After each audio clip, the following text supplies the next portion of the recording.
લેન્સકાર્ટ માટેનો વ્યૂ. લેન્સકાર્ટમાં કારણ કે જેફરીઝ ઇનિશિએટ કરી રહ્યું છે કવરેજ બાય રેટિંગ સાથે 500ના લક્ષ્યાંકની સાથે, અને દેશની સૌથી મોટી એક ટેક ડ્રીવન આઈવેર રિટેલર જે છે એના માટેનું ખાસ કરીને આજે એક અપડેટ છે. સ્ટોક અત્યારે મજબૂતી બતાવી રહ્યું છે, પરંતુ કોઈ વ્યૂ ફંડામેન્ટલી લેન્સકાર્ટ પર?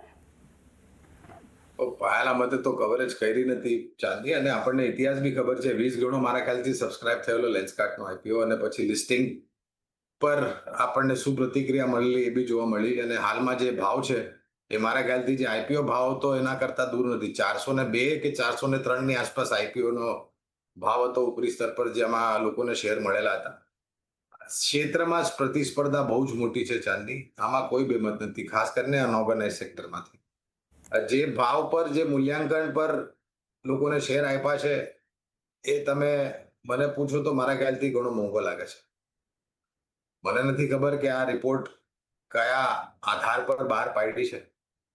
વિશેષ રૂપમાં તો ટિપ્પણી નહીં કરું, કારણ કે કવરેજ છે નહીં. પણ હું એક નમ્ર વિનંતી સીએનબીસી બજારના દર્શકોને કરવા માંગીશ કે તમે ન્યૂ એજ ટેકનોલોજીથી જોડાયેલી કંપનીઓના આઈપીઓમાં અથવા તો લિસ્ટિંગ બાદ તમે રોકાણ કરો તો થોડી જાંચ પડતાલ કરી લો, થોડી માહિતી લઈ લો, થોડો અભ્યાસ કરી લો અને પછી રોકાણ કરો. કારણ કે આ ક્ષેત્રમાં પાયાના મતે માપદંડ કરવા માટે અલગ અલગ વિશેષજ્ઞના અલગ અલગ કરીને પ્રતિક્રિયા હોય છે અને માપદંડ હોય છે.